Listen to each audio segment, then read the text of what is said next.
வணக்கம். ஒரு இனிய காலை பொழுதில் உங்களை சந்திப்பதில் மகிழ்ச்சி. இப்போ நம்ம எங்கே போகிறோம்னு பார்த்தீங்கன்னா குடுமியான் மலை. இது எங்கே இருக்குன்னா புதுக்கோட்டையிலிருந்து சரியாக ஒரு 20 கிலோமீட்டர் தொலைவில் இந்த குடுமியான் மலை என்ற ஒரு கிராமம் இருக்குது. அங்கே தான் நம்ம இப்போ போகிறோம். குடுமியான் மலை இது உலக வரைபடத்தில் மிக மிக மிக முக்கியமான இடம். இது என்னது, உலக வரைபடத்தில் சொல்கிற அளவுக்கு முக்கியமான இடம்னா அப்படிப்பட்ட இடம் என்ன இடம் அப்படின்னு பார்த்தீங்கன்னா, நான் சொல்கிறது முற்றிலும் உண்மை. இப்போ இசைத்துறையில் நிறைய பேர் இருந்திருப்பீங்க. நீங்கள் இசைக்கான கல்வெட்டு, இசை கல்வெட்டு இருக்கக்கூடிய இடம் இது. சுமார் ஒரு 1300 வருடங்களுக்கு முன் இந்த பாருங்க, இந்த மலை தான் ஒரு சின்ன குன்று. இது மலை. இந்த மலைக்கு மேலே பார்த்தீங்கன்னா வழியிலே பிடாரி அம்மன், மேலே ஒரு முருகன் கோயிலும் இருக்குது. நம்ம இப்போ அங்கெல்லாம் போகிறதில்ல. இந்த மலைக்கு அடியில் ஒரு குடைவரை கோயில் இருக்குது, அது சிவன் கோயில். அதை பார்க்கறதுக்கு தான் நம்ம இப்போ வந்திருக்கிறோம். வாங்க பார்க்கலாம். அங்கே தெரியுது பாருங்க, அதுதான் உலகத்திலேயே மிக மிக முக்கியமான ஒரு இடமான இந்த குடைவரை கோயில். மிக மிக அழகான கோயில். திருப்பியும் நான் உங்களுக்கு ஒரு செய்தியை சொல்கிறேன். 1300 வருடங்கள்ன்றது வழக்கமாக நம்ம ஊர்களில் வருடங்களை சாதாரணமாக 1000 வருடம் 2000 வருடம் சொல்லிடுறதுனால அதனுடைய அருமைகள் தெரியறதில்ல. பாருங்கள், குடைவரை கோயில். குடைவரை கோயில்னால் நீங்கள் ஒன்று நினச்சிடக்கூடாது, முழுக்க மலையில் குடைந்த கோயிலா அப்படின்னா. இதோட மூல சந்நிதி குடைவரை கோயிலாக இருக்கும். மற்றவையெல்லாம் இயல்பாக கட்டப்பட்ட கோயில்களாக இருக்கும். இப்போ பாருங்கள், அந்த கோயில்களுக்கு முன்னாடி இருக்கிற மண்டபங்கள் இது நாயக்கர் காலத்தில் கட்டியிருப்பாங்கன்னு சொல்கிறாங்க. இப்போ பாருங்கள் பாருங்கள், அவ்வளோ அழகான ஒரு அமைப்பு. இது தொல்லியல் துறையால் கட்டுப்பாட்டுக்குள்ளார இருக்கிற ஒரு கோயில். இது 1300 வருடங்கள்.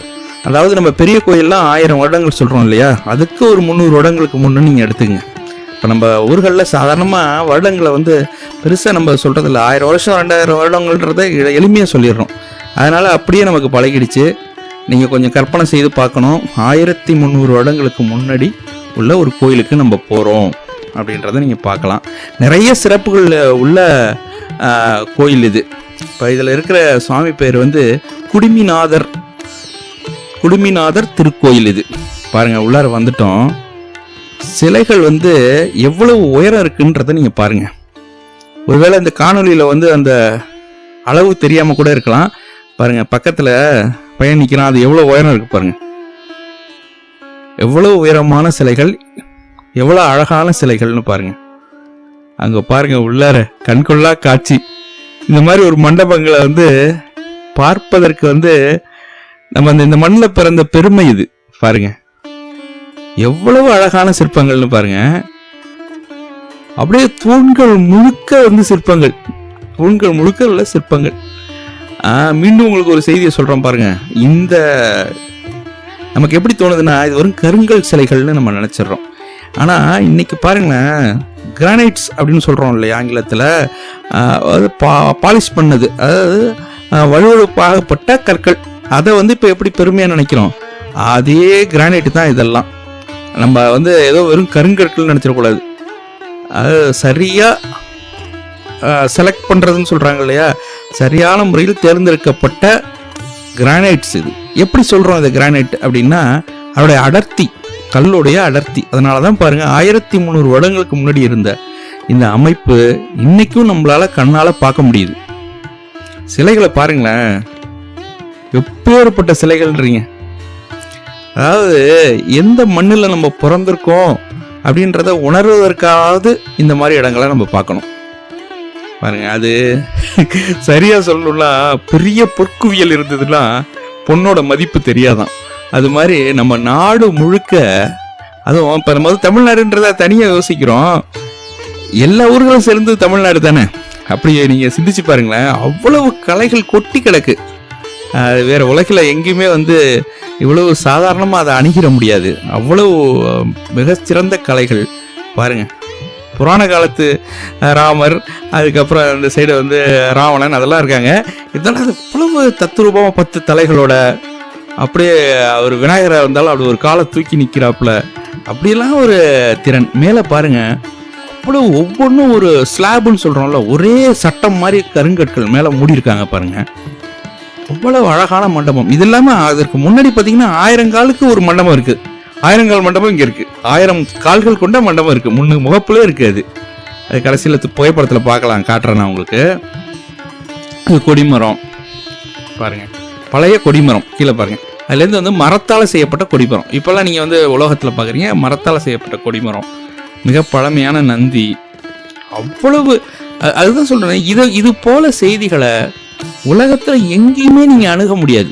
எங்கேயுமே வந்து நீங்கள் அவ்வளோ எளிமையாகவே நீங்கள் வந்து முதல்ல அதை வந்து அணுகி பார்த்திட முடியாது.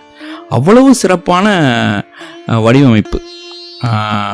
இந்த மாதிரியான கோயில்களை பற்றி நம்ம கூறும்போது நம்ம தெரிஞ்சுக்க வேண்டியது என்னென்னா, புராணங்கள், கடவுள் பக்தி, இதையெல்லாம் தாண்டி இந்த மண்ணுடைய பெருமை, நம்மளுடைய முன்னோர்களுடைய அறிவு சார்ந்த கலைகள், அதெல்லாம் வந்து முழுமையாக தெரிஞ்சுக்கணும். நீங்கள் நினச்சி பாருங்கள், 1300 வருடங்களுக்கு முன்னாடியே இந்த அறிவு பெற்றிருந்தால் அடுத்தடுத்து அந்த இடங்களில் என்னென்ன விஷயங்களை வந்து எவ்வளோ செய்திகளை மேம்படுத்தி செஞ்சுருப்பாங்கன்னு நினச்சி பாருங்கள். யாழி தூண்கள் அப்படியே கண்ணில் ஒத்திக்கலாம்னு சொல்லுவாங்களே, அது மாதிரி யாழி தூண்கள், அவ்வளோ அழகான யாழி தூண். அது ஒரு மண்டபம்.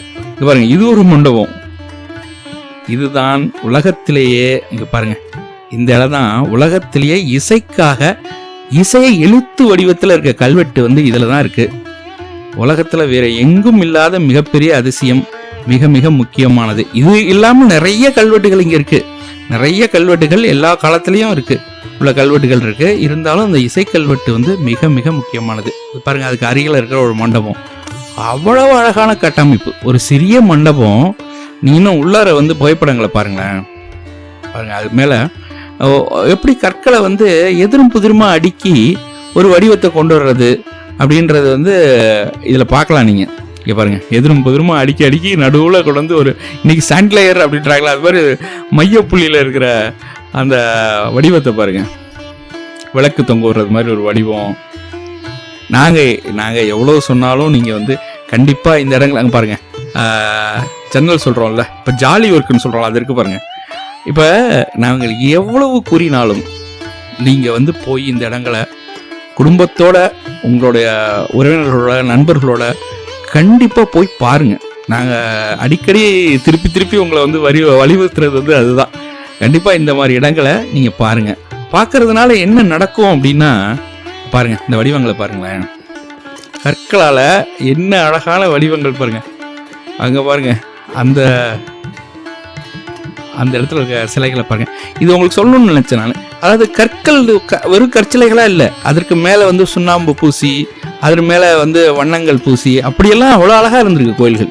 இப்போ நம்ம செவரில் சொல்கிறோம்ல, பட்டி பார்க்குறோம், பட்டிக்கு மேலே வந்து வண்ணங்கள் பூசுகிறோம் இல்லையா, அது போலவே கருங்கற்களில் செஞ்சதுக்கு அப்புறம் கூட அது மேலே மெலிதான சுண்ணம் பூசி, சுண்ணத்து மேலே வந்து வண்ணங்கள் வந்து இயற்கை வண்ணங்களை பூசி 1000 வருடங்கள் வந்து அது அவ்வளோ அழகாகவும் பிரதிபலிக்கிற வகையில் இருந்திருக்கு. இது பாருங்கள், இது வந்து நம்ம மேற்கூரையில் இருக்குது.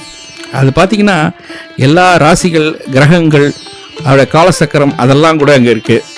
நீங்கள் பாருங்கள், இதை வந்து நம்மளால் வந்து இந்த காணொலியில் உங்களுக்கு எல்லாத்தையுமே ஒரு சொல்லிட முடியாது. எங்களால் முடிஞ்ச வரைக்கும் இந்த செய்திகளை சொல்கிறோம். இப்போ உங்களுக்கு புரியும் இது எவ்வளவு அழகானது, எவ்வளோ முக்கியத்துவம் வாய்ந்ததுன்னு.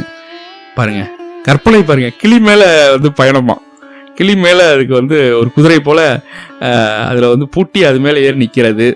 இது மாதிரி நிறைய அந்த 1000 கால் மண்டபம், இது எல்லாமே இருக்குது. மீண்டும் சொல்கிறோம், உலகத்தின் மிக முக்கியமான இடம். இதை வந்து நீங்கள் கண்டிப்பாக வந்து பார்க்கணும். இசைத்துறையில் இருக்கவங்க கண்டிப்பாக வந்து பார்க்க வேண்டிய இடம்.